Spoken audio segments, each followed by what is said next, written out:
Driving down the interstate, running 30 minutes late, singing margarita and minding my own. That's it.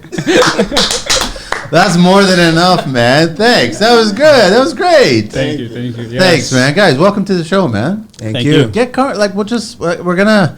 It's roofing today. Yes. We've been doing a lot of roofing shows lately, but it's just like I'm always fascinated talking about roofing, and you guys are a good roofing company. I'm trying to figure out how we met, sir. Like, I think it was Will. Will Canal Canal, Homes. exactly. Yes, That's right. yes. He's the one that reached out to me, and I asked him a question, and then he was using you, and then Correct. you've done some jobs, and then you just recently did a job with Jason for Property Max. Yes. Which was great. So we're going to have a nice little roofing show. I do want to say one thing.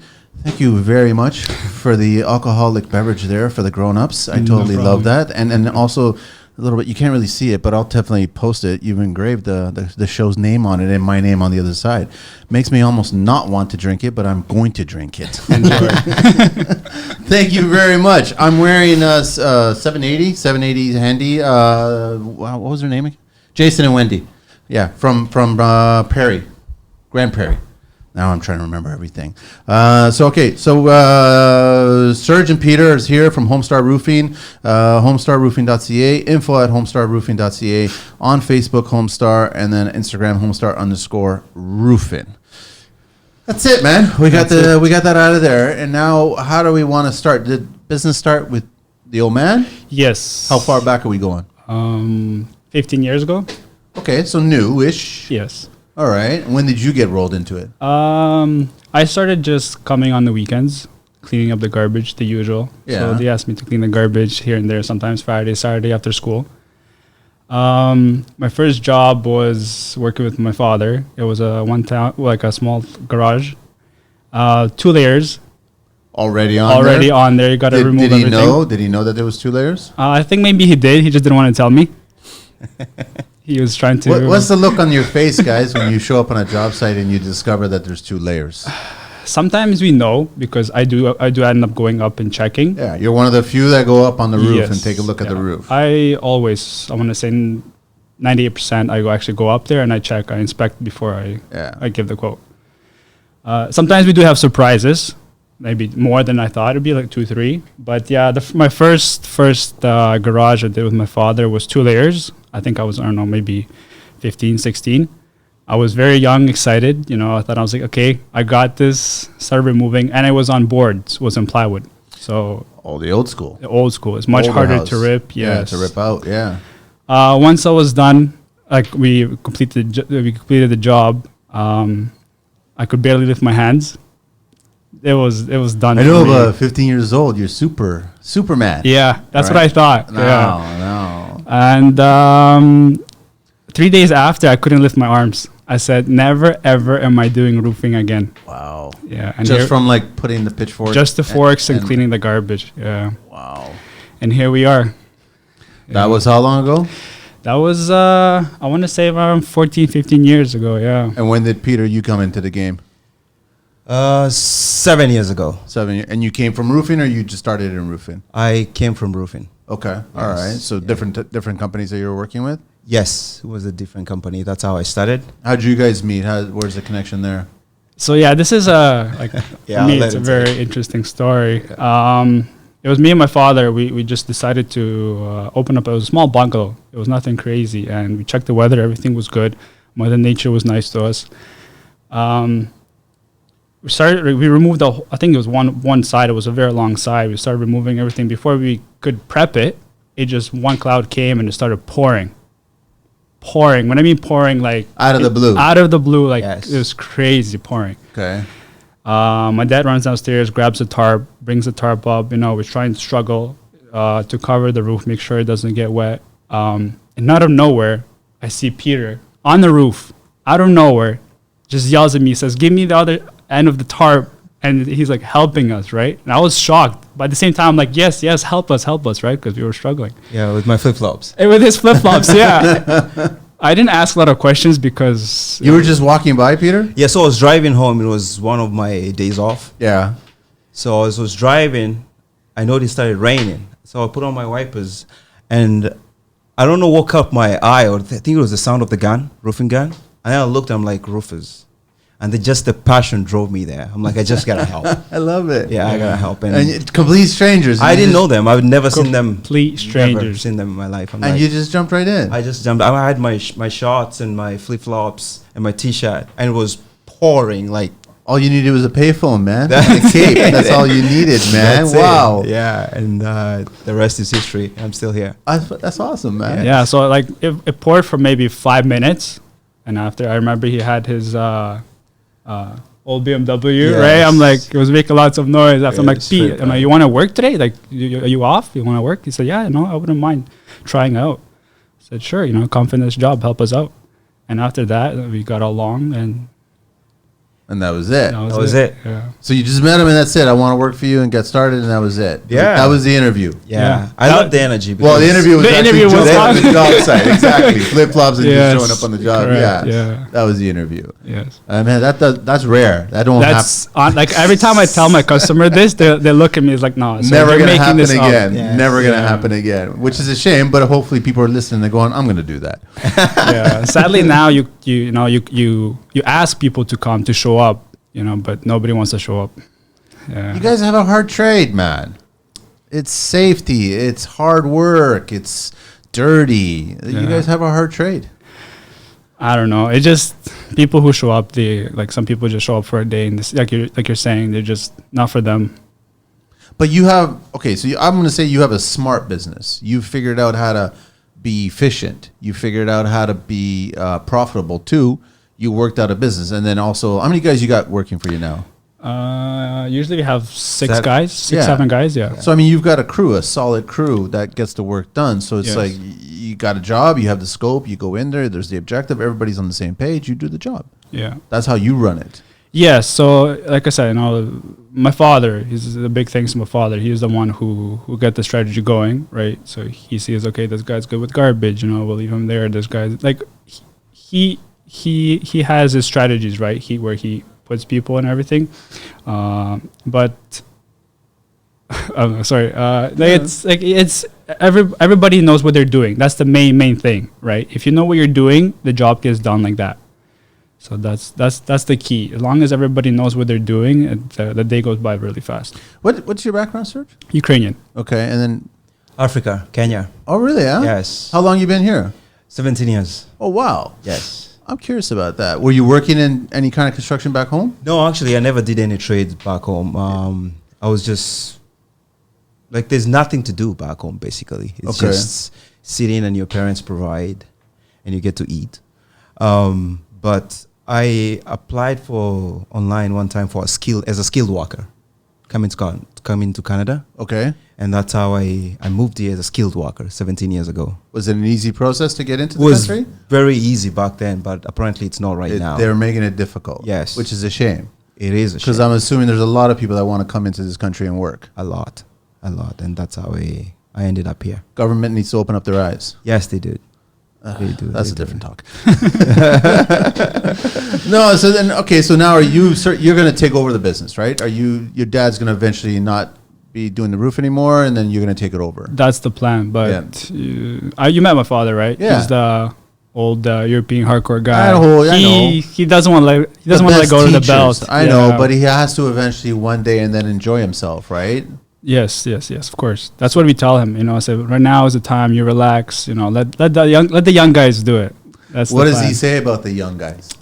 He's not happy. He's not happy. Does he say anything positive, like a single thing about Well, you guys are young, so it's like he must have some positive. I guess with me it's different, right? He's my father. He can tell me anything he wants off his chest.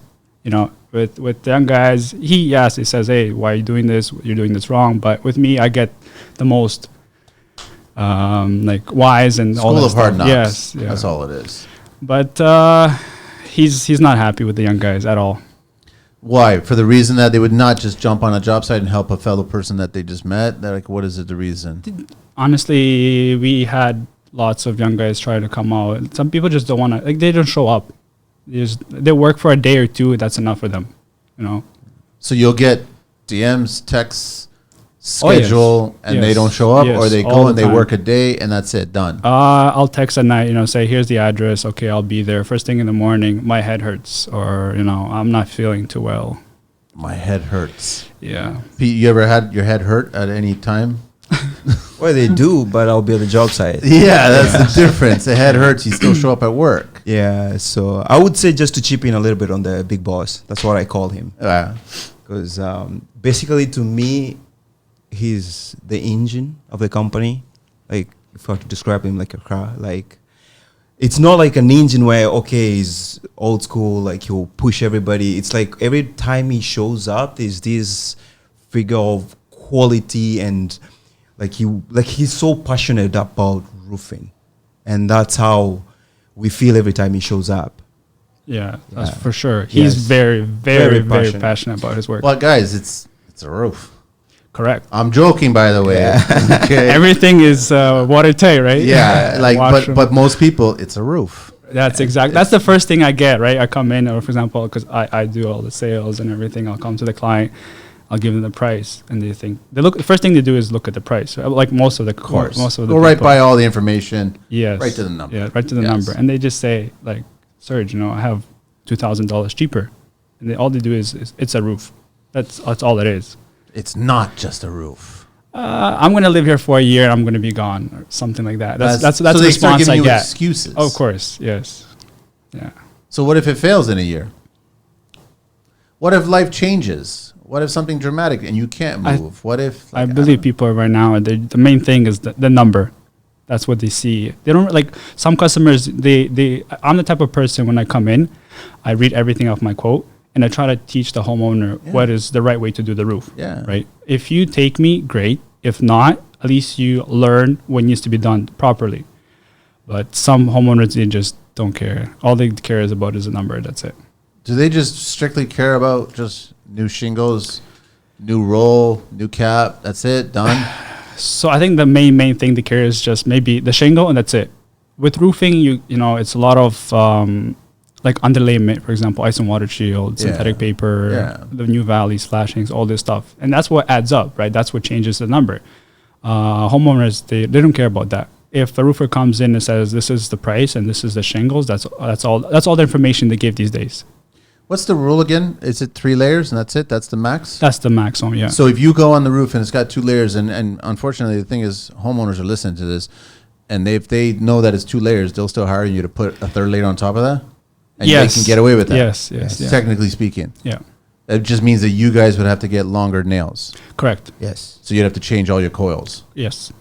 You have to buy longer nails, yes. But then you dread the next roofer that's going to come in to have to remove 3 layers of asphalt shingles to do a 4th time. I think if I remember, I think it was maybe 4 or 5 layers. 5 layers we had to remove. Yeah. One time? One time, yeah. Someone went that far? Yeah. And had cedar on the bottom. That was the number one, cedar, and then everything else on top. What was the condition of cedar? It must have been bad then if he was already roofing on top. It's just dust. That's all it was. Yeah, you come home and you're just covered in dust. You're just, all your fingers, everything is covered. They're just black. Yeah. And they just did it worse because they're sealing it and then it's not breathing. It's just, it was all going to deteriorate, the cedar. It's material over the years because they had the other roof layers on top of it. Yeah. Like homeowners think they will save money, but you don't. Because your shingles, they don't last as long. For example, if your roof will last you, let's say 25 years, it will last you 15 because it gets hotter in the attic, right? You're adding weight to the roof, the structure of the building. Your foundations can crack, all this stuff. People don't realize this, but it just adds more weight on top of the structure. So the shingles will actually fail sooner because if you're adding layers on top? Yes, I believe so. Because, right, you're adding more layers and more layers. It's suffocating. The material is suffocating. It's rotting. Breathe. Yeah, it's rotting between the layers. I know you guys do all kinds of roofing. It's just not shingles. Do you also dive into doing cedar and shade? Yes. You get into that as well? Correct, yeah. That's tedious, expensive. Beautiful, tedious, expensive. Yeah. Honestly, I think anybody can do roofing. Roofing is not that crazy. I would argue that. To learn. I would argue that. I think, like me personally, I want to, I guess, grow. And, you know, when you do cedar or slate or composite, any type of that work, you got to use your brain. Yes. You know, you got to think what's the next step. You got to think ahead of time. Yes. With shingles, is just you put on the shingle, you do your 6-8 nails, whatever you got to do, right? And that's it.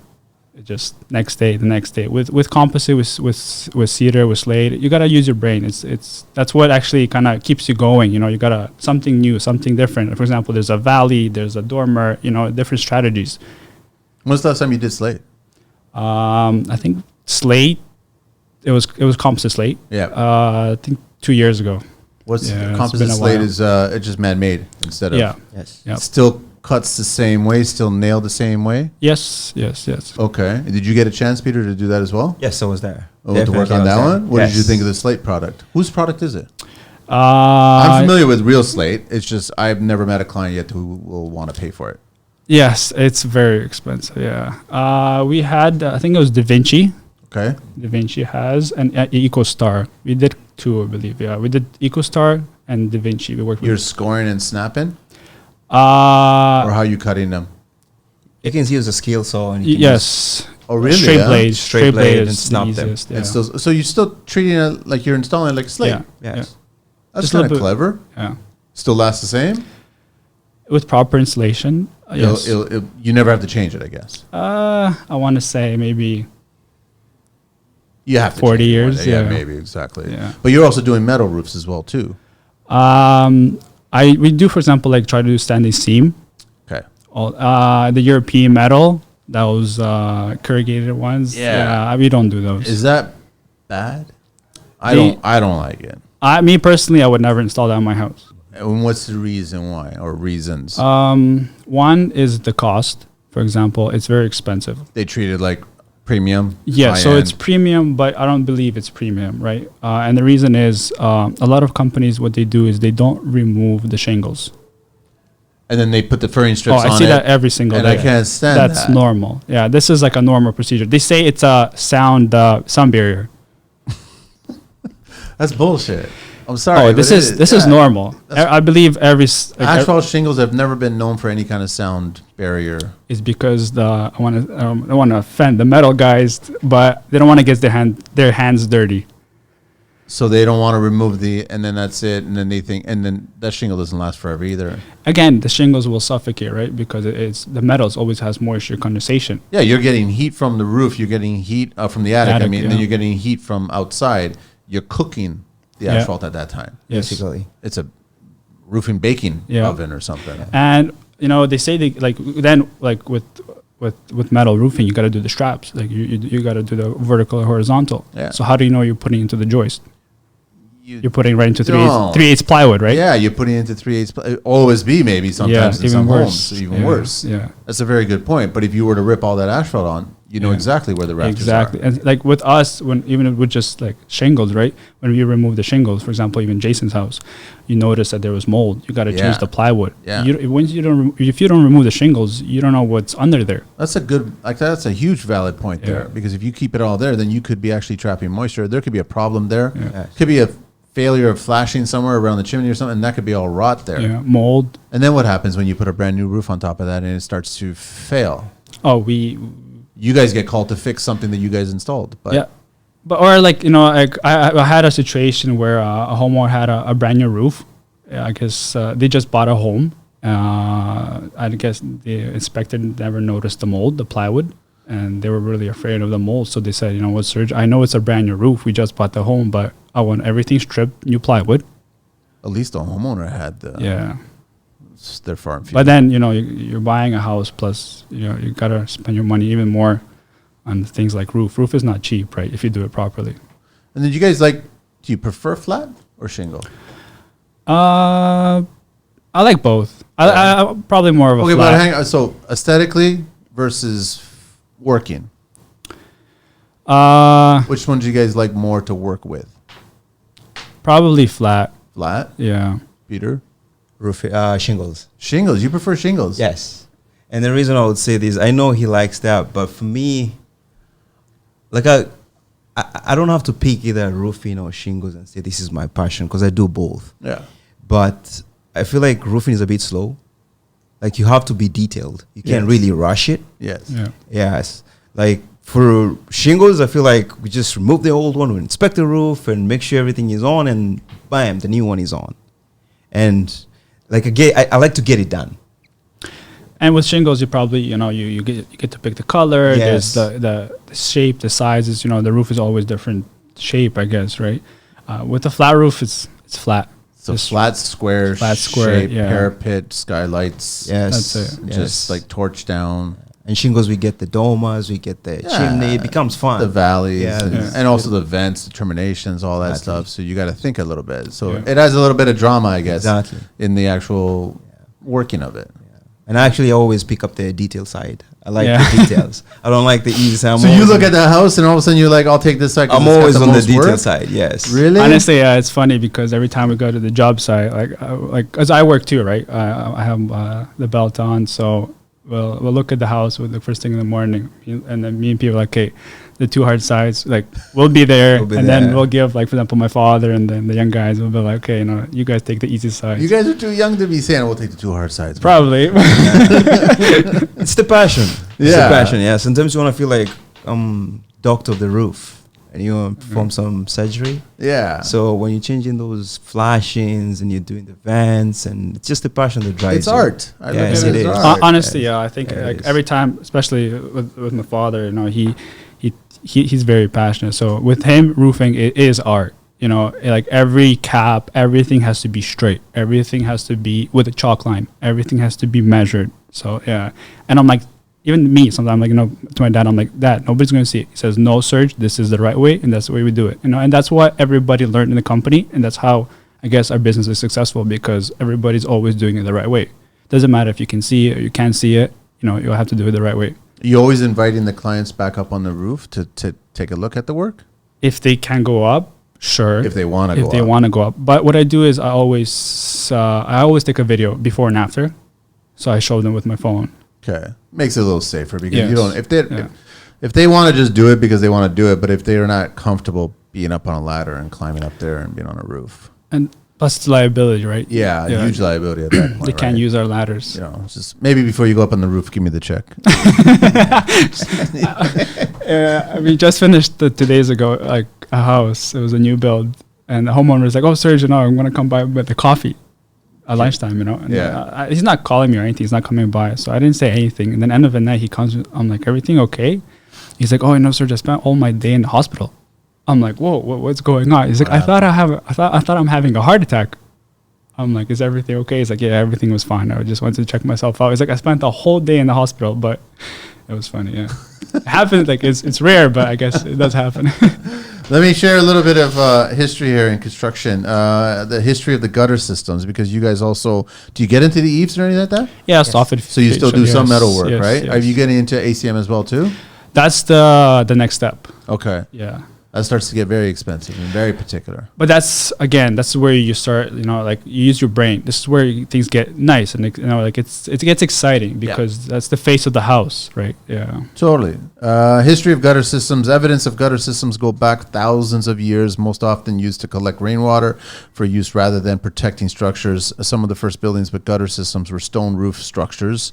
Their systems terminated at gargoyles designed for the water to expel from their mouths. Downspouts first appeared in Britain, 13th century, with gutter extensions in the Tower of London. Wood gutters became popular after that, soon replacing lined by lead after the 16th century. I don't even know what this is. Dissolution of the monasteries created. I have no idea. Okay, I don't know any of that history there. Okay, that's fine. In the 18th century, gutter material changed to cast iron as it was cheaper, alternative to lead. Gutters became popular in North America. Then the large push for gutter systems occurred in the mid-19th century, a way to manage health concerns that came up with damp living conditions, basements, and things. Cast iron was replaced in the early 20th century with metal roofing machines, which is probably what we're all used to. Seamless aluminum gutters, seamless design, eliminating potential leaks and seams and all that stuff. So it's all now aluminum. Well, unless you've got some money and it becomes copper or galvanized too, right? Yes. But does Canada do a lot of galvanized? It depends on, I guess, the homeowner, the custom home. What do you guys like? I mean, I like copper, but if I was the homeowner, I'd be paranoid every day, wondering if someone's going to come by the house and steal all that copper. Because it's so valuable, right? Yes. I think the easiest is just probably just plain aluminum. It's the best way, man. It lasts. It does last. Yeah. It doesn't go anyway. And if it's installed properly, it'll never leak. Yes, correct. I think 30 years should be more than fine.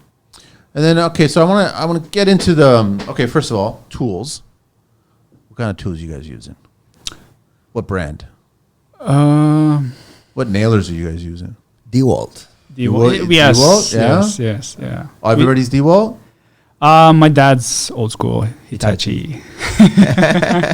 See, Ukrainian. I was waiting for it to Hitachi. Okay, it was just gonna happen. That's how it was. Yeah. I'm curious. Back home, what kind of tools are any there? No, we use. It's all old school. Old school. No mask, no gloves, nothing. It's just work. Yes. I don't think back home there's even shingles or anything. I know, like in no, we use. It's called clay. Clay, yeah. Yeah. Isn't it a mix of clay it's a and mix on water and then it works. Well, it never leaks. That's what I mean. It works. Yeah. But what do you guys go to? What's the go-to that? Or I mean, has your dad used the same brand, or recommends the same brand since he got started to now? The guns? No, well, the guns he's always that way. But the shingles. We are a Landmark. Okay, Certainty. Yeah, which is a good product. We think it's probably one of the best ones. Yeah. Have they gotten better? Has he said that they've gotten better? Because I'm assuming he has an opinion about the shingles. We never honestly, knocking on wood, we never had any problems with Certainty. What's everybody asking for these days? Is it black shingles or a mix of black gray? Honestly, every other house is black. Black, yeah. Windows black, doors black, roof is black, eavesdrops, aluminum, everything. But it wasn't like that back in the 90s and early 2000s, right? Yeah. It was hard to get anything black, right? Yeah. And then, is it going to change, you think? I think so. To what? So, maybe like gray or something lighter. Yeah, because a lot of people ask me, does black attract heat, right? Does it? I want to say yes. I'm assuming that it makes it warmer. It does, yeah. So does that mean that it makes it fail sooner? I thought Mother Nature on her own with weather and wind, snow, ages a shingle. I believe so. Maybe like 3 years you will get less for sure. Right? You'll lose out of it. But at the same time, I was talking to a homeowner and he was telling me, Surg, what about the winter? When you have snow on the roof and sun warms it up, the snow melts quicker. So he's like, it kind of works both ways. And I'm like, I guess. Wait a minute. Hang on a second. Hang on. He's saying that if the snow's on a black asphalt shingle, it's going to melt faster? The snow and the ice will melt faster off the roof. How? I guess because the black attracts heat, is much warmer. Right? But it's covered by the snow. I don't know. And there isn't much heat coming out of the attic because it's colder in the winter months. With me, if the customer wants to go black, I get it. Go that way, but I don't think it melts faster to help. I don't think so. I think it just melts the same way. I'm just gonna go off of that. Yeah, especially if there's a good chunk of snow sitting on top of it, right? Yeah, that's what it is, right? But I mean, the other thing is, and I'm sure, and you know this, I know this, but I just want you to share it. It's about maintenance too. It's not just about when you get the roof done. Yes, you gotta, maybe not in the first 5 years or whatever, you still got to pay attention to the roof later on to see what's going on. Yeah. Especially in Toronto. We don't know if there's been critters. Well, Toronto's famous for raccoons. So we don't know if raccoons have gone up there, try to pry open, try to get into it, and they damage certain things. So as long as you maintain the roof is going to last. Yeah. No, honestly, I think maybe every 5 years, just to go up there. Just take a peek. Yeah. It will save you, for example, if anything is happening on the roof, you know what I mean? It's better for you to fix it than, replacing a drywall or flooring or something. Are there a lot of bad guys out there doing bad roofing? Are there a lot of guys going into roofing that shouldn't be going into roofing? A lot. There is a lot of guys. Why do they go in? Because they want to race to the bottom. So if someone gives them a quote, because I can only assume that most homeowners get at least 2 quotes to compare. No? No. I had maybe 8 sometimes. I hear 8. I hear 15. Really? That many quotes? Yeah. And are they generally all over the place? All over the place. So how can a homeowner look at this and go, who do I pick?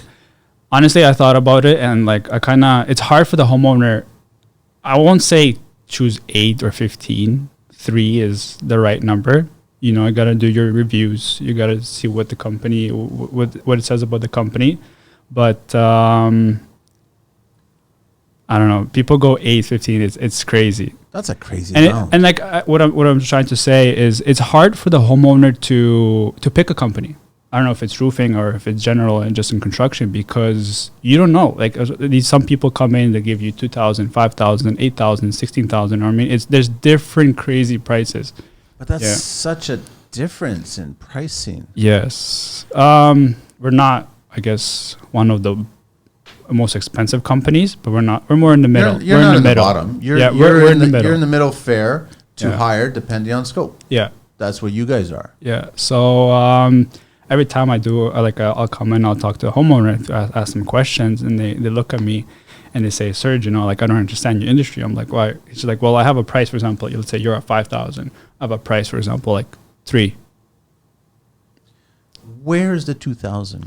Like, where? I don't. So that's when I sit down with the homeowner and I said, listen, like, for example, you have, this is just square foot of the roof, right? You have the ice and water shield, you have the shingles, you have the synthetic underlayment, the coils, garbage, all this stuff, the flashings, silicone, everything adds up, right? So I'm like, you're past that 3,000.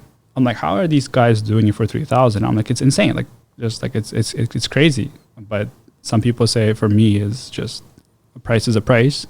And some people say, yeah, I understand, you know what, you make sense, and I'll go, for example, with you or a higher company.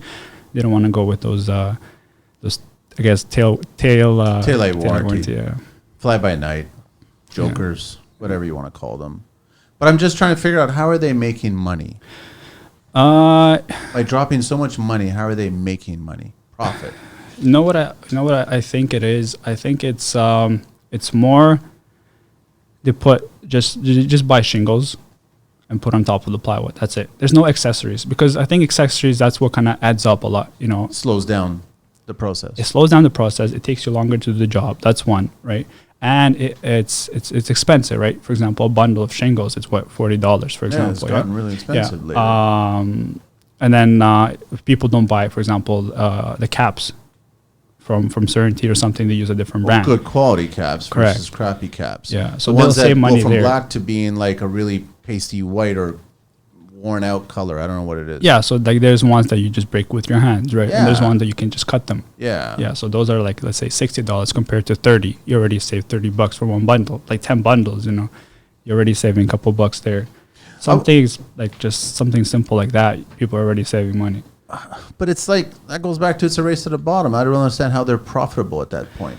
I don't know. I talked to my dad about it once. I think like once what they do is just, they don't change no flashing. Everything's old. They reuse the valleys.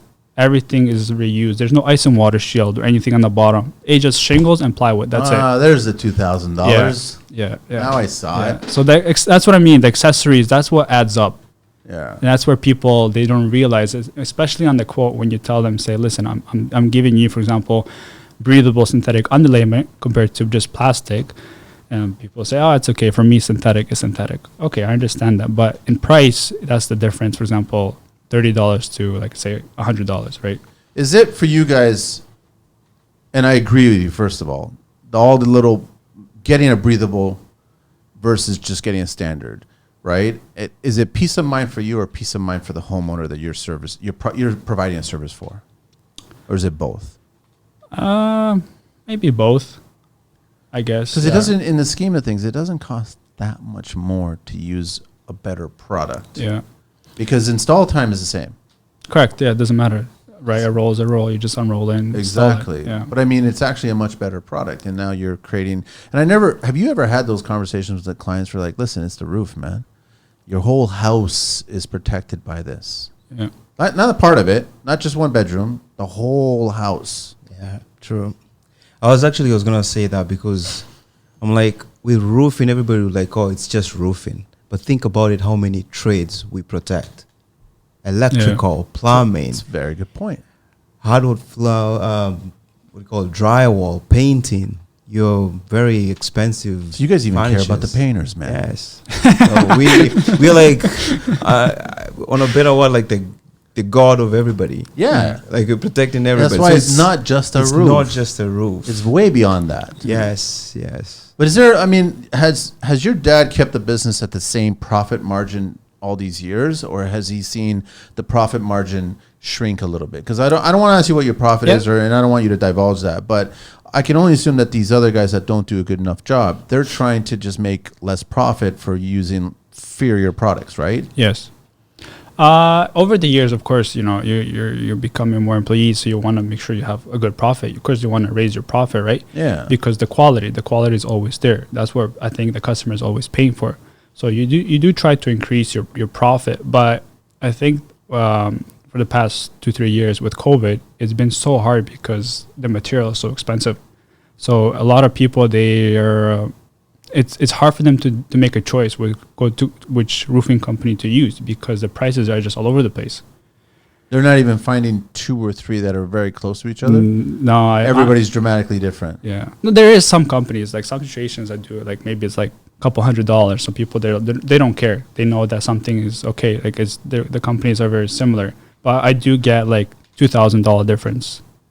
Yeah. That's a big difference. It's a huge difference. What is the average roof going for these days? If you're replacing it, it's just a single layer on there. You remove it. There isn't any damage, so you don't have to change any ply, and you just start from scratch, new roof. I would say like a bungalow. I don't know, maybe $5,000-$6,000. Really, around there, huh? Yeah. I thought it'd be a little higher, especially with these days. Depends on like how big the bungalow is, right? Yeah. And all it is like I said, if there's valleys, if there's chimneys, if there's any accessories that. Vents, we usually put metal vents, for example, so squirrels, raccoons will never get inside compared to plastic. Yeah. And you try to explain this to the homeowner once you're giving the quote, but I think some people, they do care. A lot of people have a bad experience with animals, so they say right away, sir, I don't want metal vents, which I said, okay. And some people, again, just back to the number.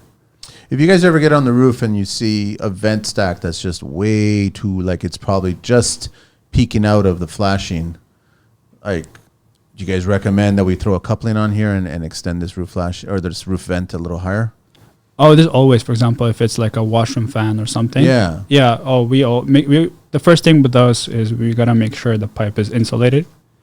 Yeah. So. Oh, no, we're talking about 2 different things. I'm talking about the actual roof vent, the pipe, the ABS. So a lot of people I've seen the 3-inch. Oh yes, the plumbing one. Plumbing stack. yes, the plumbing stack, yes, right? So like sometimes these guys, these jokers or whatever, they chop them too short, and then they're literally just above the flange, the rubber flange. Yeah, I had actually I had once. It was below the roof. Yes. It was below the roof, so Yes. it was venting into the attic. In the attic. Right. Yes. Oh, that's always nice. Yeah. They must have smelled something. For sure. It didn't bother them for a good 10 years. Because anybody who's been on a roof and you just take a waff of that, like Yeah. you can smell all the methane gas coming out of that. Yeah, and even sometimes we're working, right? Somebody uses the washroom to flush it. And you smell it. Yeah. That's it. But if it's in the roof, that means the whole roof is taking that scent. I mean, I remember what he's saying, but this is where the passion kicks in. So he told the homeowner will be like, oh, that's an added cost. But he still went to Home Depot, And grabbed did an it. extension, Yeah. and did it out of his own pocket.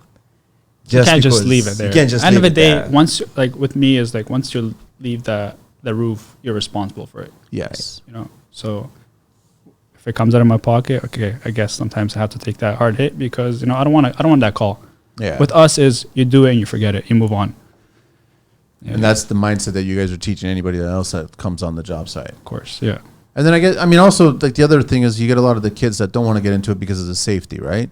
It's a very challenging trade because of safety, right? Everyone's got to be smart, got to be careful. Yes. You got to have eyes behind the back of your head. You always got to be worried if something's going to happen, right? With us is like we always every morning, especially like my father, he'd be like, make sure you check your carabiner, make sure everything is tightened every single day, even during lunchtime. Make sure you tighten everything is good. There's a lot of companies that don't care. I had one guy come work with us. I remember it was winter. My dad said, make sure you put your harness on properly. And he's like, yeah, I'm okay, I got this. And he's like, you're not even tightening the carabiner. He's like, what do you mean?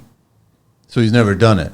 He's never done it. The previous company where he worked for, nobody ever showed him. That's dangerous. It is, Yeah. especially like if it's a steep roof or Yeah. winter. It doesn't matter. It doesn't matter what kind of roof it is. It's your life. Yeah. You know? Because if you ever do need it and something does happen, Yeah. you want that thing to do what it's supposed to do in that event. So it has to be properly put on you. Correct. Take the 5 minutes and just educate someone on how to put it in there. Yeah. Trust me, I hate going in those things, right? Can't stand it. But I mean, if I'm going to put myself in a situation, I'll put myself into that harness, right? I had actually another guy. It was a different gentleman. He came in and then he was putting those red eye hooks. Right, eye hooks. where you fasten into the joist. Yeah. Okay. Yeah. So everybody coming, everybody has their own, to hook up, and this guy just putting 5-10 nails in. I'm like, it's going in so easily, right into the plywood. No, he's not even hitting any structural. Nothing. And I'm looking at him. It's I'm like, what are you doing? Yeah, I'm asking, are you like? He's like, oh, don't worry, I do this all the time. My dad's seen this. He just lost it. He came in, he yanked it with his hands. Everything came out, and he's like, you're gonna go on, for example, like an 8-12 pitch roof. He's like, you're gonna be downstairs. Yeah. Well, it's good that your dad showed him. Like, listen, and that's nothing compared to the force of a full body. Correct. Yes. Plus, sometimes you have like people passing you bundles. There's adds more weight. Yes. And, Yeah.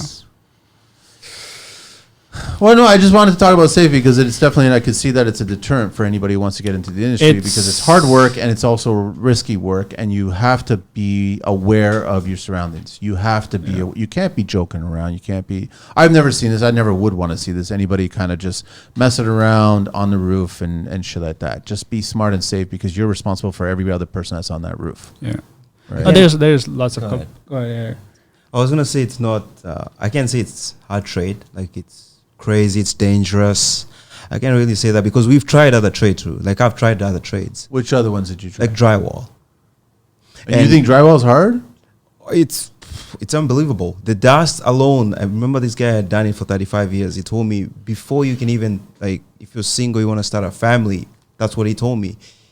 You gotta be off the drywall for six months to cleanse yourself because of the dust you've been taking.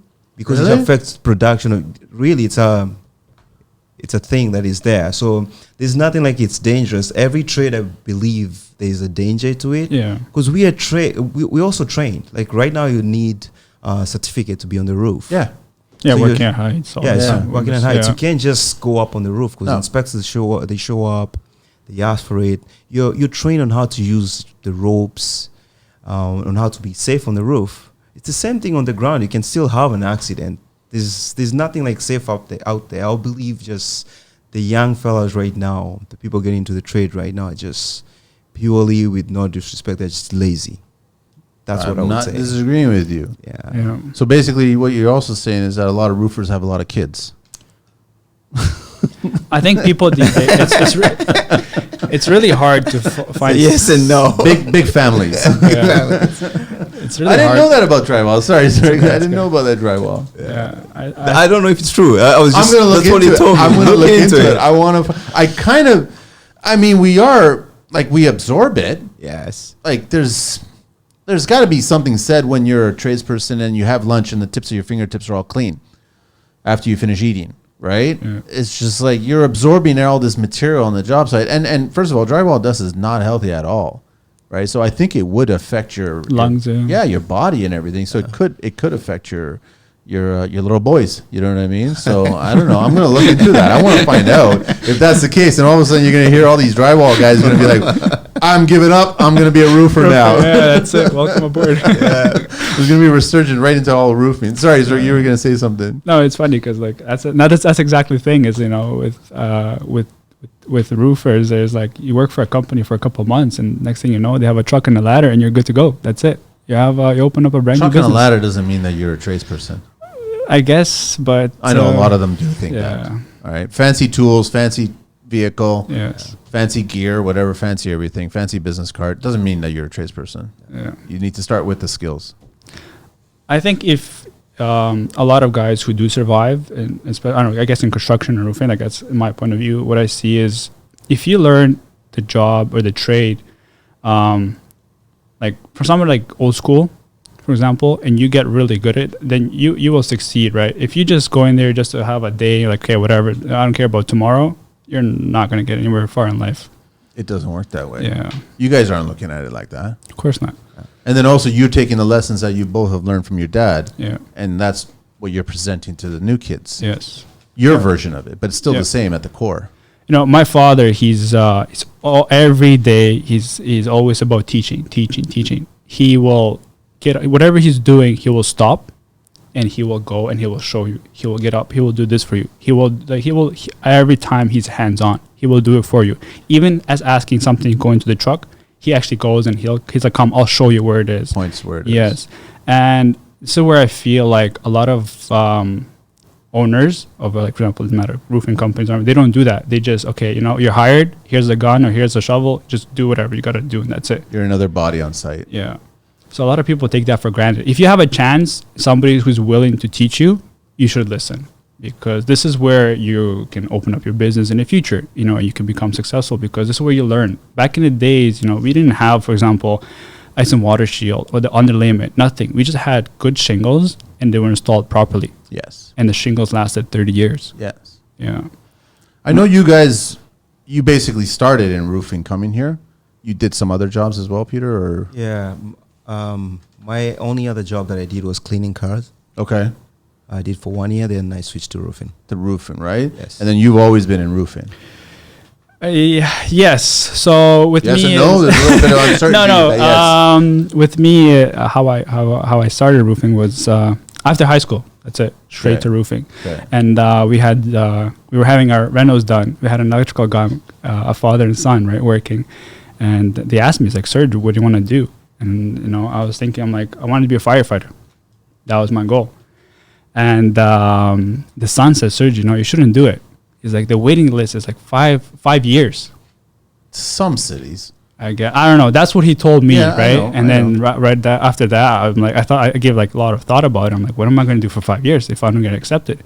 So, you know, after high school, I'm like, you know what, maybe I'll take a year off. I'll think about it, what I want to do. I'm like, I'm not going to sit at home.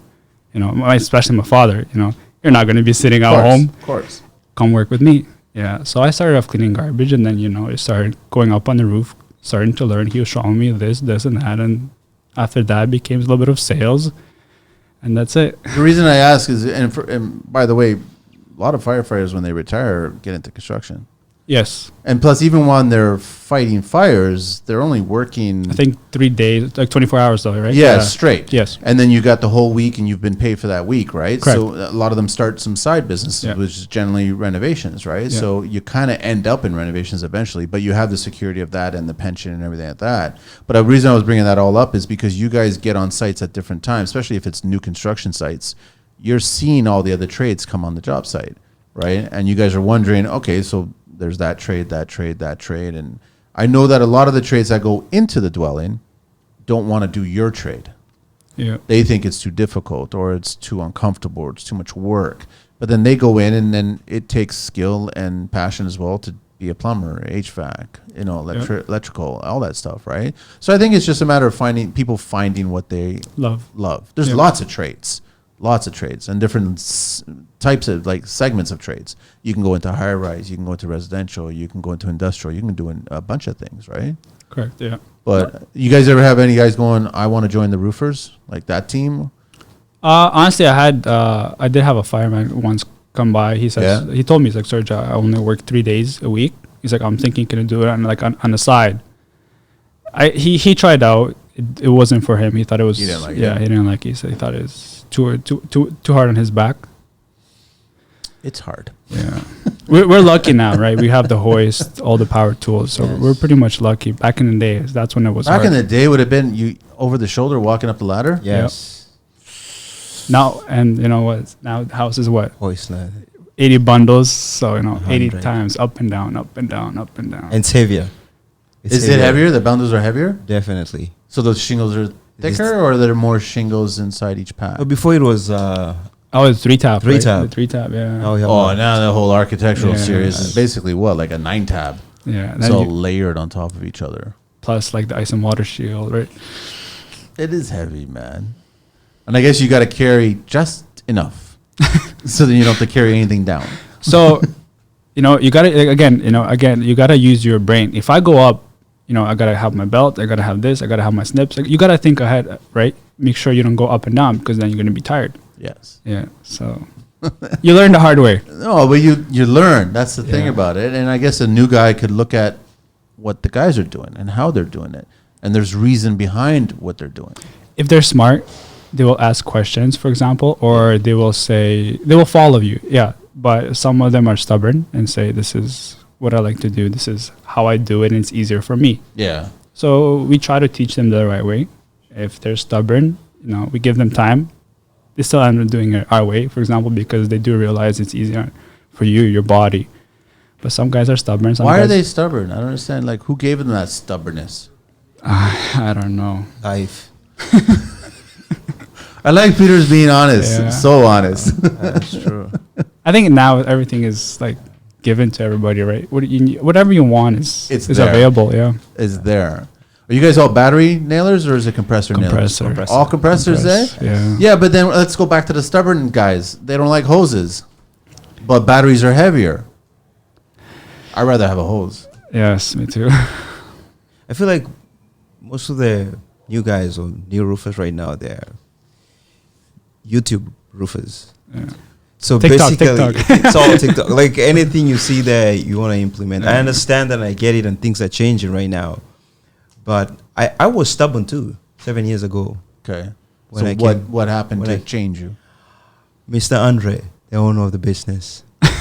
What did he say? And it's not because he's old school. He will drive you. He will be like, oh, these, like the person you don't want to see. But he taught me tricks. That he learned throughout the years. Yeah. Like, I used to do things twice before. Right now, I'll go up on the roof. I'll have my harness on. I'll have my reaper.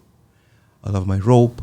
I'll have my nails. I'll never go. If I go downstairs again, I'll go. It will be a lunch break. But the new guys right now, I see they'll be like 60 times going up. They forgot something. Forgot a knife. Forgot this. And that's why they're tired. That's why they're so tired. And then they're like, oh, it's a difficult trade. Of course, you go 60 feet up 10 times, you'll be tired. Yeah, roofing is a hard trade, but our favorite thing to say is it's not.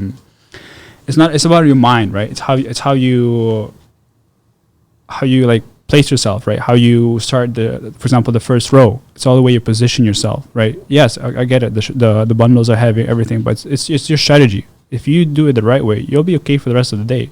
If you're going to be fighting against yourself and fighting with the bundles, you're just going to be tired. So what do the new kids do that you guys kind of let them do to learn the lesson and then tell them how to do it?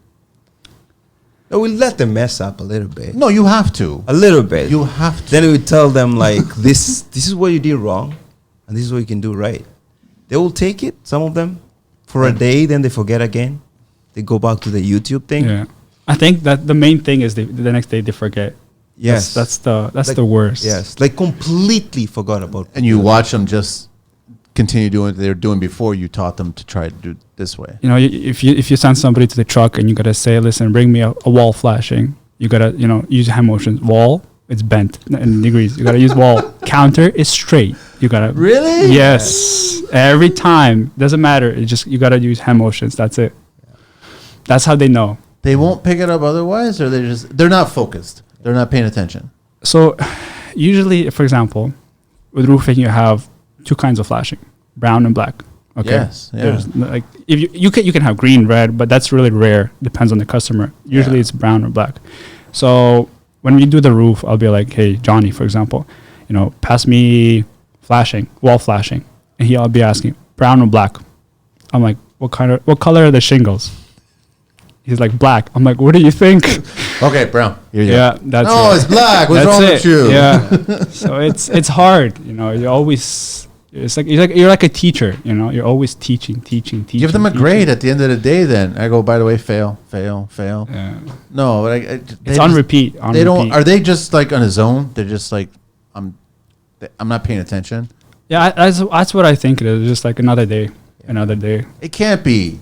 In roofing, it can't be. It can't be punching the clock. And it takes so much energy from you because you have to teach. You still have to do your job. Work. Yeah. You got to make sure the job is done. Yes. But you have to stop and go show them the way it's supposed to be done because you still don't want them to mess up the roof.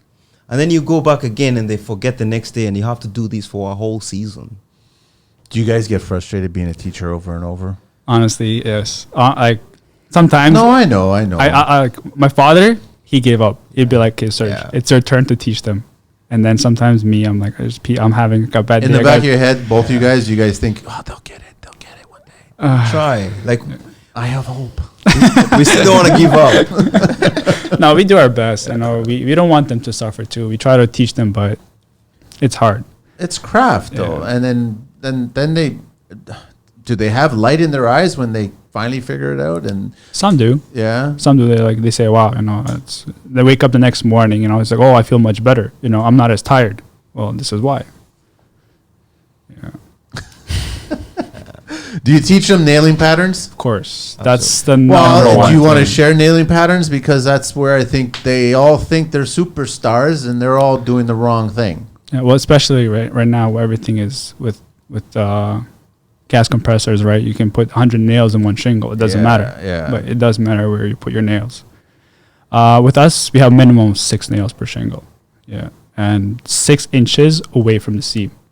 So if you have a nail, the seam is 6 inches away from it. Got it. So every time the two shingles meet and you have the seam, water can penetrate between it. Yeah. You can't have the nail beside it because. But it's too easy to be in a rhythm, and all of a sudden you get too close. Yeah. To the seam. Sometimes people do get excited, and you tell them, listen, 1 nail in the end, 4 in the middle, 1 in the end. Again, you got to leave that space. But a lot of these younger kids, I think they've watched Star Wars too much. And I seen them nail, not even looking at the shingles, man. They're like looking over their shoulder. They're talking to somebody else, and they're just into the rhythm of tup, tup, tup, tup, tup. And I'm like, I'm sorry, but you don't have the force, all right? Yeah. No, like with us, we double check. My father, end of the day, he'll, like, for example, he'll walk on his side, whatever side he did, he'll lift up the tab or the shingle. He'll check, make sure that there's no nail. Because end of the day, we're responsible for that roof. Yes. I can give the job to anybody, right? We don't subcontract or anything, but I gotta make sure once I leave that job site, it's 110% waterproof. So we double check everything. How did your dad also start with flat roof as well too? Or was it asphalt first? Shingles? I believe it was asphalt shingles. Yeah. Then get into the roof, the flats, right? He started with shingles, and then that's how he learned into. Actually, he learned flat roof with his old boss. Yeah. Do you guys want to let everybody know, I guess, what vents you like using, and I guess skylights, because you guys are also flashing around skylights, existing ones or even new ones? I guess we love VLX. VLX is probably our number one skylight. Curbs or deck mounts, it doesn't matter. More work, but I think curb is better. You like it better? Yeah. Yeah? Just drop it in place? It's not that, it's higher off the ground. So the snow and everything. The snow, yeah. Yes. Yeah. So you get a little bit of space from there. With VLX is a great company, right? They made it so easy. Just slide it in. Anybody can do it, right? As long as the curb is built to the spec of the unit, right? Yeah. Because I've seen that before where the curb wasn't built in the same line. Yeah. Then you're like, okay, we got to change that. We had that 2 days ago. Mm-hmm. The framers didn't put it in the right spot. New house, new build? New build. Yeah. How off was it? Half inch. Somebody didn't read the specs. Yeah. This is normal. Yeah, it's honestly, this is like normal. But then you guys become a carpenter? Yes. For the day. Yeah. Okay, I'm just gonna say that's not fair. So what I learned to do is, especially if it's new construction, what I do is I measure, make sure it fits, because I learned that the hard way. You finish the job, you want to come and put in the skylight, it doesn't fit. Yeah. So then it takes you another 3-4 hours to redo your own job plus the framing. Yeah. Yeah. So just double check before you double check. That's the best thing. Best advice I can give you is double checking, because you gotta redo your own work, that's the worst thing. I hate redoing your own work. And you're using the metal vents? Metal vents, yeah. Who's making the metal ones? They're slam backs. Okay. I think it's not East Wing. Forgot. It's just a slam backs vents. You get a lot of clients asking for little whirly burlies, whatever those things. Yeah, I try not to recommend those, the whirly birds. They don't work. No. I go with the maxi. Yeah, exactly, right? Or there's the Four Season, for example, the solar. People really want it. Like if they don't like the look of it, if they're too high, for example. Does it work? They give you a 10-year warranty on the solar and the fan, I believe. I think it's okay. I still like my regular vent, make sure it's all the way at the top. Go-to, that's all it is. And then regarding the flashing itself, like the ones that are actually tied into the brick, you're taking out all the old ones, but then you've got to properly put it back into the actual mortar joint. Yep. And then caulk it nicely. Always, yeah. Not like a drunken cake You know what I mean? Like, it can't just be all over the place, man. Come on. There's got to be a little bit of art with the caulking, right? Yes. Has to be. So, and you also got to be very careful taking it out, that you don't start damaging the brick. all the mortar joints, right? So I guess that's maybe the number one reason why they leave it in, because they don't want to have to turn into a bricklayer to try to fix something that they broke because they were rushing. I think it's, with flashing, it's a lot of time. Yes. And it's a lot of work. But it's a finished detail of the roof. Correct. That's the face of the house, right? Yes. Yeah. So you should take a lot of time and you should pay attention. Yeah.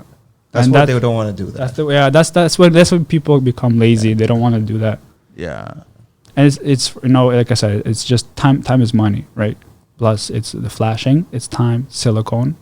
So people just leave, especially the old flashing. And you drive to a brand new house that was with shingles, but you have the flashing that's faded. It was black, but now it's gray. Why does it fade? I thought it's not. Isn't it not powder coated? Nothing lasts forever. Maximum, I think. Plus, it's full exposure sun, depending on the side of the house. Yeah. Maximum, I think, is 15 years, and it'll fade for sure. Even the valleys, people reuse the valleys. I've had to gone up. I mean, my roof is about, I'd say 20, maybe 19 years old. The flashings are already starting to fade, right? So I've already gone up once there to mask it off and spray paint it and just make it look black again, look nice and clean again. 19 years old, it's pretty good. It's not bad. It's not bad. I know. Good. But it bugs me that it's faded like that. I'm like, hey, the roof is still doing well, but the flashing isn't doing well. Honestly, I think now it's 15 years. Really? Yeah, especially with the old the 3-tab shingles. Why don't people just design a better, or I guess aluminum, the paint on it they don't want to design a better one? Better shingle? No, not a better shingle, better flashing metal, better because the black's being used so much, right? We don't know. That's a manufacturing thing. Let me get a little OBC talk. Angelina's always surprising me with these. Sometimes I read them, sometimes I don't. Eaves protection. Eaves protection must be provided on shingle, shake, and tile roofs. You ever done the old school terracotta tiles? Not here in Canada. No. Is there any there back home? No. It's all European. Yeah. Ukraine, man. There's all over the place. Oh, yeah. Extending from the edge of the roof at least 900 mil, which is 35 and 3/8 inches up the roof slope, to the line at least 300 mil, which is 11 and 3/4 inside the interface of the interior wall. So that's your basically your roof, your water shield, right? And a lot of these kids don't understand that protection starts from the wall line, not the roof line. Correct. Right? They always just assume it's from there, but no, you're protecting the home again. Back to protecting. Eaves protection is not required over unheated garages. I think garages should be heated, personally. I think they should be treated the same way. Carports, porches, where the roof overhang is more than 900 mil, which is 35 and 3/8 inches along the roof slope for the edge of the roof to the interface of the exterior wall. On roofs of asphalt shingles, on slopes of less than 1 and 3. How low can you go? 1 and 2 on a sloped roof? I think it's for the what? For a slope roof. No, that's not, I'm going the other way around. It's the shingles. Yeah, no actual angle of the roof line. What's the lowest it can go? You can put the shingles, yeah. I think it's 3.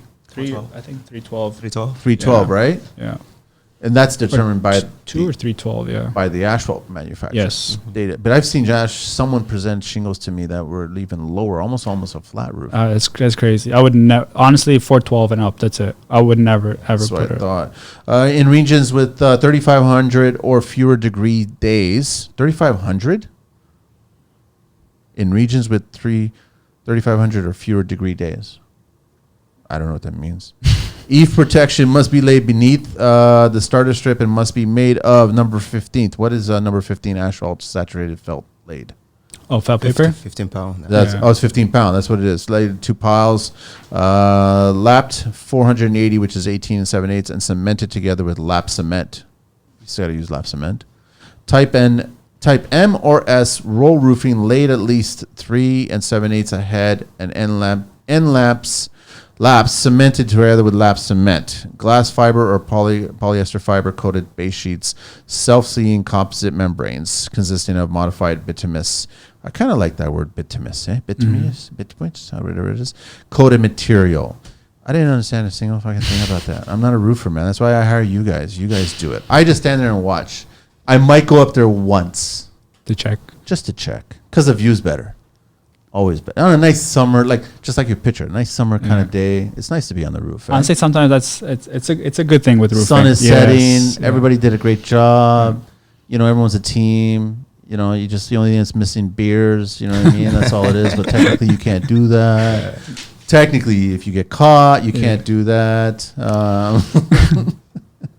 What else you guys want to share, man? Where do you want to take the business? Honestly, I want to really focus on cedar slate, like something that I like I said, use your brain. Something that's you gotta hands on, like you gotta think. Cedar's beautiful. Yeah, cedar or slate or synthetic slate doesn't matter. Like for me, is like I said, roofing is art. You gotta create something or make it look nice. Yeah. With cedar, would you pneumatic nail cedar, or would you hand nail cedar? It's of course better to hand nail. Yeah. Yeah. Because that's like those nails have to be at a specific point, right? Yeah. You got to take your time with it too. You got to be careful, especially with cedar. I had a roof fail, maybe a cedar roof fail, 15 years. The customer had to change it because they were power washing it, maintaining it. So the company, cedar's a soft wood. The company that was walking all over it, they were using the power wash, and then they walked all over it, so they cracked all the Power washer minimum is 3,000 pounds per square inch. I don't know. You could put a hole in your finger if you put your finger on the tip of the power washer. Yeah. So why would you put it on a soft wood like that? That's dangerous. That's what they recommended. So who were the? Oh, that's genius. That's absolute genius. Wow. Yeah. That's a shame. So then the whole roof was gone. The whole roof was gone. Oh man. Well, yes. Yeah. Don't ever power wash a cedar roof. Why? Because it was black. It was kind of dirty. It was the moth growing, like the trees, all the stuff. Yeah, because so there's changing probably the a lot color. of mature trees around there. Yeah. And then their foliage, the leaves were dropping everything on it, right? That's a shame. So you had to change everything again to everything. They did end up doing another cedar roof. Yeah. That's nice at least. Yeah. But that ain't cheap. It's not. Cedar's what? 4-5 times asphalt? Yeah. Yeah, it's expensive. It looks nice. It does change color right after. So a lot of people like it. A lot of people don't. It looks nice in the beginning, nice and fresh. Then it starts to fade. But how long would cedar naturally? I guess it depends on how many trees are around, close by. I mean, honestly, like, if you look downtown, like for sure, more than 50 years, it'll last. It does last. Yeah. Again, maintaining it. Like for example, tar paper on the bottom. Make sure you do every 2 rows. All that stuff. As long as the installation, the main thing is the labor. That's honestly, that doesn't matter if it's cedar, slate, shingles. My honest opinion is if you have a company and doing it right, the labor, your roof will last. It doesn't matter what kind of shingles you use. Workmanship. That's all it is. Yes. But I guess outside of that, when the clients are looking at your invoice, your estimate, they look at that number, and then I guess the second thing that they look at is how long this is going to last, because they don't want to have this conversation ever again for another 2 decades. Correct. Or whatever it is, right? But I mean, homeowners should be looking at the whole picture. There's a reason why you submit a whole document with all this information. I think they're more worried about, I guess, the renos inside, what makes it look pretty. A roof is like you said, roof is just a roof, right? They say that. Yeah. I know what you mean, but yeah. So they don't want to spend so much money on a roof. Okay, great. We got a new roof. What else? But when you walk inside, for example, a new kitchen or a new washroom, always guests come in, always compliment, everything looks nice. But look at all the roofs in Europe. You've got so many beautiful roofs, like shapes, turrets, details. These are all roofs, and they look beautiful. I think when you look at homes in Europe, the roofs are a part of the house. It's part of the facade. They're shaped a certain way. They're designed a certain way, and there's a lot of craftsmanship inside each of those roofs. We don't have that here. No, here is just get it done, please. Get it done and move on. We saw a little bit of a bubble of paint in our little girl's room or something like that, and so we figured there's a leak now. Yeah. That's what it is, which is such a shame. Clients need to go to roof school.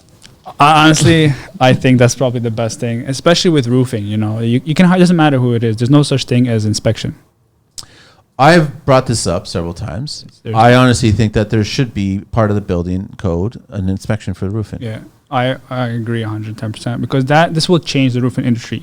People will realize who they're hiring, and then all these 5x9 guys will be gone because they won't be able to survive. They won't be able to survive. It's true. So how do we make the building department start doing building inspections for roofing?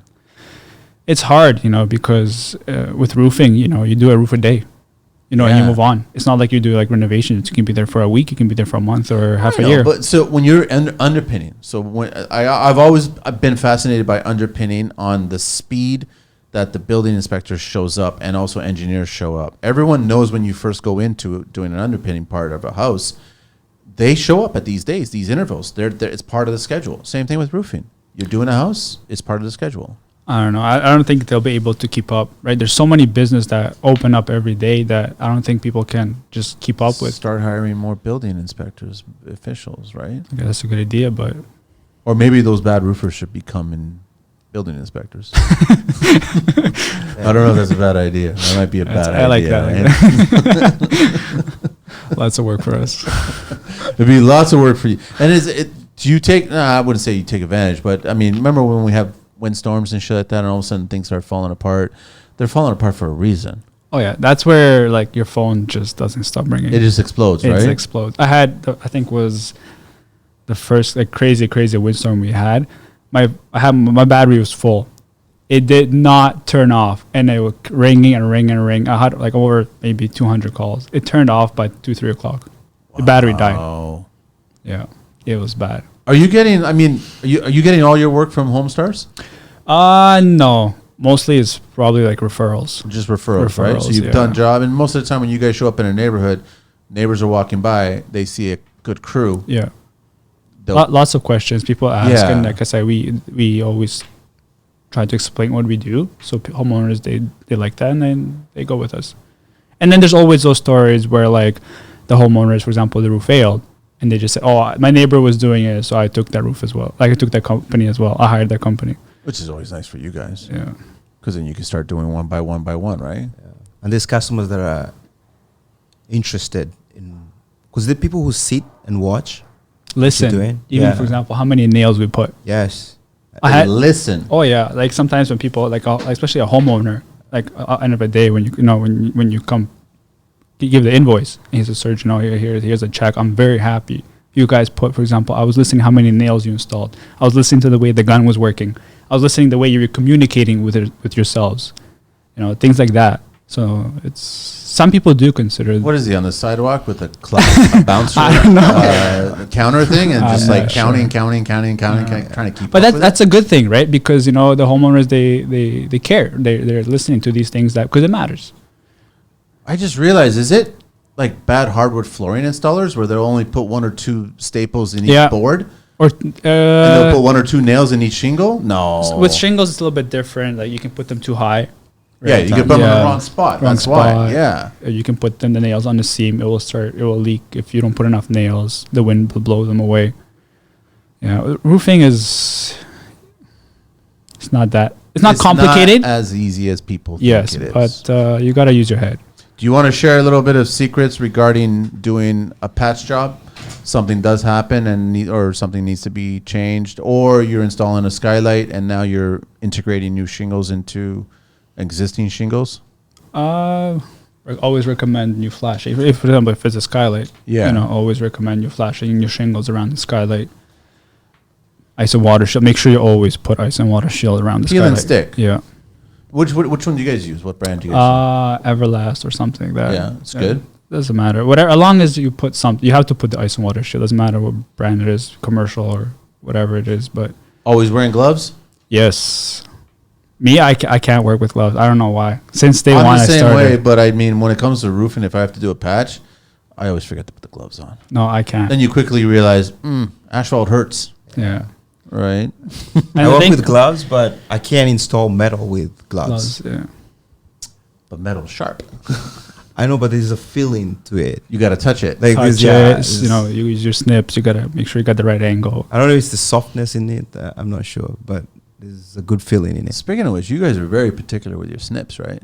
Yes. Yeah. I think you guys go to some magic store and buy these amazing snips, or I guess maybe it's the person using the snips.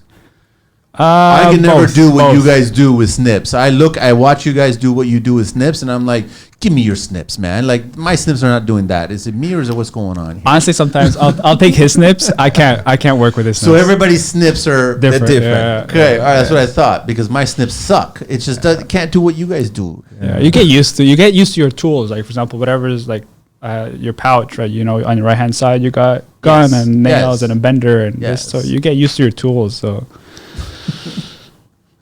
What else do I want to know about roofing that I haven't already learned? what else there, Pete? I guess outside of eaves, are you guys also you're doing soffits as well too? Then We do soffit, eavesdrops, everything. you get a lot of cedar requests for soffits. Have you gone down that road yet? cedar requests. Yeah, What do you mean? for soffits doing. Oh cedar. yes, yes, Yeah. yes, yes. It's Like beautiful. ton and grooving. Yeah, Yeah, ridiculously expensive. Yes. Now there's the new one, right, which is like metal or aluminum. I've seen those and they look Yes. pretty good. They look. It depends on the company, but they're really good. They have that natural look. Yeah. Yeah, some are like more like a fake look, wooden look. Doesn't look as nice, but some that have a very nice color. I still like the wood though. It's just very, very expensive. Maintenance too, right? Does it really get? I mean, it's hidden. If it's hidden, yeah, It's I protected, guess, right? yeah.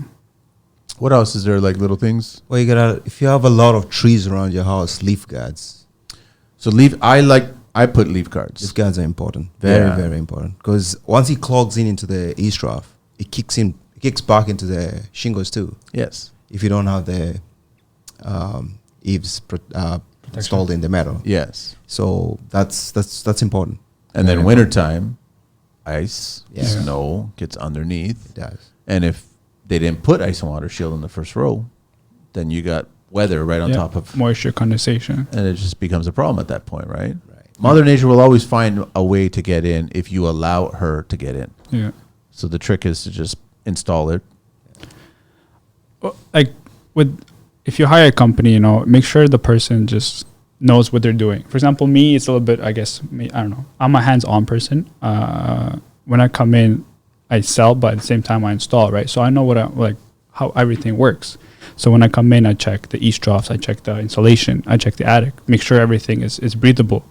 Make You sure peek that your head into the attic as well? yeah, sometimes we have to check because Good for you. if for example, the plywood, if it's what you're walking on and it's soft, Yeah, the that means underside, there's probably yeah. moisture, and Yeah. if it's mold, so we can't put brand new shingles on like a rotten plywood or something, or like on a molded plywood. I still have a problem with 3/8 or minimum code for sheathing on That's- roofs, man. I don't yeah. get that at all. Any roof you walk on is spongy. Yeah, especially now the trusses they're what 20, No, they're always they've been always 24. 24, If yeah. it's an older house and it's hand cut rafters, I think they're probably on 16. But engineered trusses have always been 24 centers, right? Yeah, but picture, you know, like like for example, me and the carrying plus the bundle plus my pouch and everything. You're walking, everything's just cracking. And 5 layers of past. Yeah. You could just hear those trusses just crying, right? Like it's just too much weight. Yeah, whenever you as a homeowner, whenever you hire somebody, make sure they check before they tell you all the information. I get it, price is very important, but make sure they say the ventilation. That's the number one important thing too. That's the most important thing because if your attic suffocates, for example, there's no proper venting. Your roof, like I said, it'll fail. Yeah. Your shingles will with winds they will become softer. Winds will pick them up and they'll fly. So things like that, it's very, very important. Make sure you have a proper ventilation, insulation to keep the house warm. So you even note if you tell them that if you look into the attic and there isn't enough blown in or there's not enough bat, you'll note it to them. Yeah. You'll mention it to them. You guys should consider this. My job is to teach the homeowner, like I said, as much as possible, and that's your choice. If you go with us, great. If not, you know what needs to be done the right way. Yeah, but 8 or 10 choices of shingles. Like, I don't get. So it's like competitive for you guys. Yeah. In a wrong way. Yeah, it's If it was all legitimate, like all kinds of people like you, that's fair. yeah, and everybody has their different opinions, right? Every sales guy, or it doesn't matter, every sales guy comes in, he will say something different. Some people will just come in, they'll look at the roof. Some people walk around and say, your chimney is falling apart. you need to take care of your chimney or your flashing and this and that. So some roofers might point out good things because they think outside the box. Some people just come in, okay, this is the price of the roof. Here, that's it, I'm gone. You guys know that in Europe, they set up scaffold. Yes, for safety. Very, very important, I guess. I like it. It's just going to dramatically change the price of roofing here if you do it here. Time, right? It's time. Yeah. Well, you'd have a whole separate crew that comes in, set up the scaffold, and then you do it. It's 100% safer. It's a lot better. But then, and also in Toronto, you don't have the luxury. I mean, there's lots of homes. Even the last house that you did, what was there? It was like 6 inches between homes. It was so tight. Yeah. Like the actual were all touching each other, right? Yeah. And I was like, how do you set up a scaffold there? You can't. You got to work on the neighbor's side. That's your scaffold. In Europe, it's a little bit different because they work with, like, I guess those clay tiles. They're heavy. It's much more work. With us, is you get a ripper, you tie yourself off to the rope. It's a little bit easier. Yeah. Right. It's not as much work probably, but for sure safety is number one. Is it not in Europe? Like they're not using asphalt? No, it's more. It's all clay or clay or metal. Metal. Roofs, yeah. Yeah. But metal's so expensive. And metal is dictated by the house design. Yes. You got to have a certain house to put metal look on. Nice, yeah. Yeah, not every house is designed for metal roofs. And like going back to metal, for example, they give you the lifetime warranty, but going back to the color, sometimes I've seen roofs that have been installed for 15, 20 years. Metal, it fades. Really? Yeah, and it rusts. And it rusts. Correct. Yes. Yeah, especially if the person's been using, like, for example, like a grinder to cutting like the edges or something. For example, you can't use a grinder because then you got to use snips. You got to use snips. So it depends on the company, the way it was installed. So if you think about it, you're paying, well, my opinion, if you're paying triple more to do it properly, remove the shingles, all that stuff, and then in 20 years your paint will fade. Do you really want to spend double the money on the roof when you got to maybe paint it or maintain it again? And that's what's going to happen. Someone's going to come back in and offer service of spray painting your roof to make it look pretty for a period of time. When out of 5,000 you pay 15, then you got to pay another 3,000-4,000 for a painter to go up there, which he's like, I don't know if I can do that or not, or he might not feel comfortable. Painters would never go on the roof and do that. You got to get an automatic body guy to go on the roof. Yeah, which is going to be pricey, right? Which is going to be even more expensive. Exactly. So you're just creating more problems by. Yeah, that's my opinion, right? No, I agree with you. That's what I think of a metal roof. But back home, I think like European metal, it's made differently. Here I see like back home, I went back home a couple years ago. We installed a metal roof at our home. It's still the same. Okay, it faded, but no rust, nothing. And sometimes we'll be working on, like, we'll be doing a job, and on the side there's a metal roof. We'll be looking at it. There's so much rust spots. It's crazy. I don't know if people just bring a cheaper metal here to save money. If that's the situation, it could be, or it could be just a cheaper paint process. Yeah. Right. And then, end of the day, you're still getting that 50-year, because metal is metal, right? They just tell you, oh, it's metal. I'm giving you the best stuff. I know, but what is a warranty if it's not installed properly? And then all of a sudden things start to fail. And now the homeowner has to spend time and effort to either track down the manufacturer, track down the installer, track down whatever. And I'm like, they shouldn't be doing that. If you paid $50 for a 50-year product, then give me a 50-year product. Yeah, I'm not sure with the labor warranty on the metal. With us is 10 years. On all your roofs? All my roofs. All your roofs? All my roofs. That's a long time, sir. Yeah. That's why with us we do it properly. That's a long time. Good for you guys, man. Yeah. We want once, like I said, we want to do it properly, and want to make sure everything was done properly. All right, we're getting close to wrapping it up. Did we touch upon everything? I was going to say one last thing for the young guys getting into the trade. I call them fast and furious roofers. The pattern on the roofing, it's not just the seam, like Sad said, in between. It's the way you place in your gun. You have some of the nails will be crooked. Yeah. So what happens with time, it's not like someone will walk on it or anything and then they'll poke a hole. There's the changes of weather you have. It's hot, it's cold. Those shingles will be hot, they'll be cold, and then they'll keep on sitting on the nail. And with the snow in the winter, snow will push them down, and the plywood, like you say, 3/8 is not strong enough. Poke a hole. and you'll have so many spots everywhere. I know. Where there will be leaks. So it's as much as you have that Fast and Furious nailing, you have to think ahead. Well, it's just like get the kids to look at different nails. There's a reason why a common nail that belongs to framing has such a small head compared to a roofing nail. A roofing nail has a centimeter, a centimeter or half-inch nail head.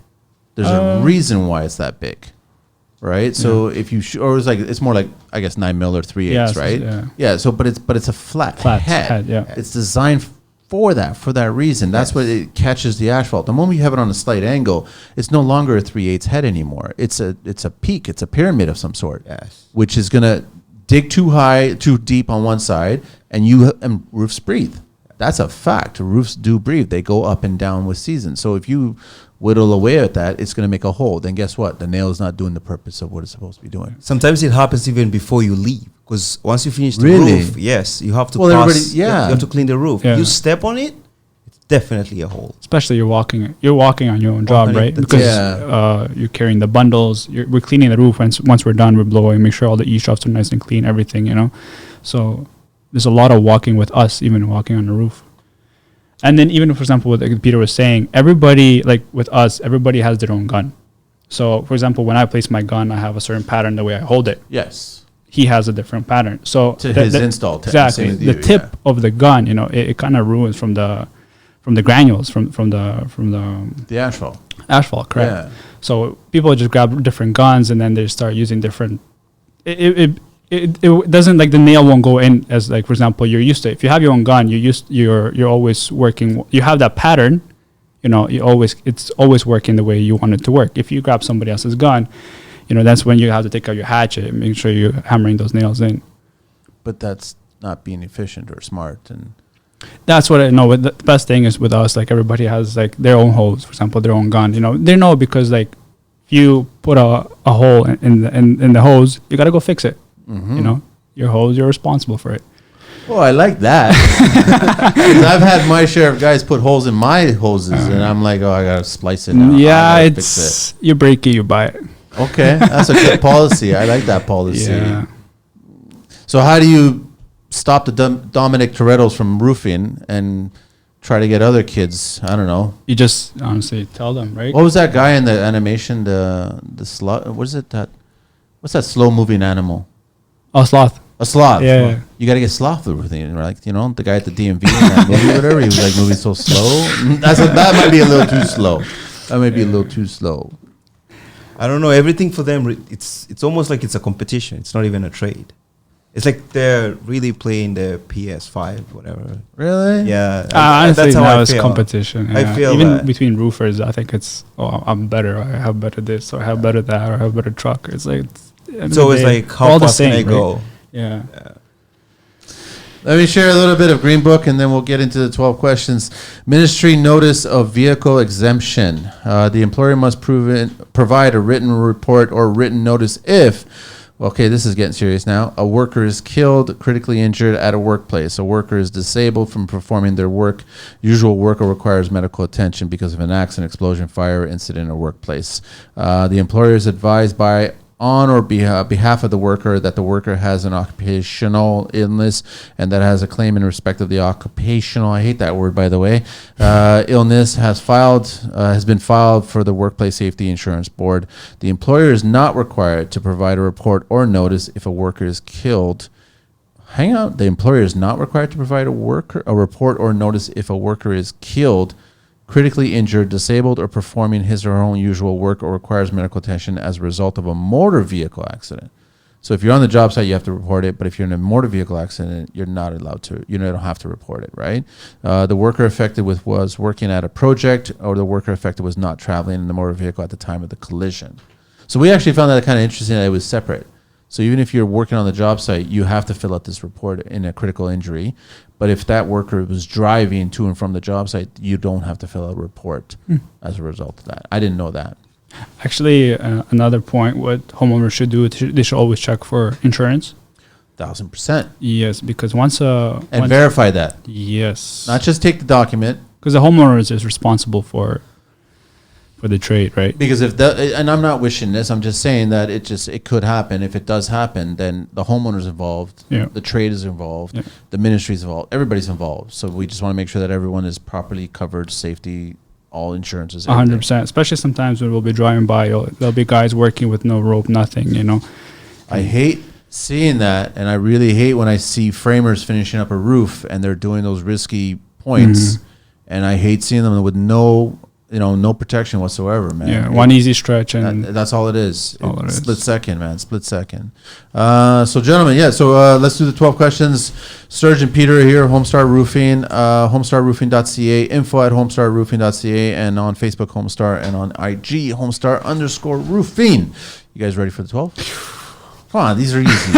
You guys made it. You finally made it. Had a great conversation. You guys are not nervous anymore. All right, gentlemen, what is your favorite construction word? Mine will have to be why. Why? Why? Why? Why? I like that. And it's because of my father. Because every time he always asks you, why did you do it like this? Why is it this way? Teaching. Why is it exactly? Yes. Teaching. Peter? Today, Junior. What is your least favorite construction word? For me, it'd probably be price. You're constantly fighting it. Yeah. Least construction word. Least favorite construction word. Late. It's a good one. What turns you on in construction, gentlemen? For me, I guess it's quality. Sound of a roofing gun. It's just a DeWalt one, though, right? That's right. What turns you off in construction? Sorry. Sorry, yeah, you're the one. For me is, I guess, a messy job site, you know. Yeah. It's too easy. Yeah. Speaking of which, I totally forgot to ask you guys a question. I don't mean to interrupt the 12 questions, but we know that you guys always have your trailer there. You dump all the asphalt shingles. Where do they all go? I've never followed that path. Regular dump. Just regular dump? What do they yeah. normally do with them? It just gets discarded as regular garbage? Yeah. So they can't, like, it's not buried a different way, or it's not treated. It's not going to decompose. There's nothing, right? It's just, it's always going to stay there forever. Yeah, and I think, I think it's going to, if I'm not mistaken, the States. They move them to the States? I think so. I know a lot of the hazardous stuff goes down there, right? Yeah. So I was just curious about that. I'm not sure. I think that's what they do with them. I think you're right. Sorry, Peter. What turns you off in construction? When the hoist ladder is almost running out of gas. The sound it makes. Yeah. That's it. You got to carry the bundles on your back. Everyone starts to tense up. Yes. What is your favorite curse word, gentlemen? We haven't been swearing. We don't have to swear. Is there a Ukrainian word that I can learn? Probably just fuck for me. That's it? Peter? Say fuck. Back home, what do you say? Can I say? Actually, my favorite word is son of a bitch. It's a good one. What is your favorite vehicle? Anything in the world?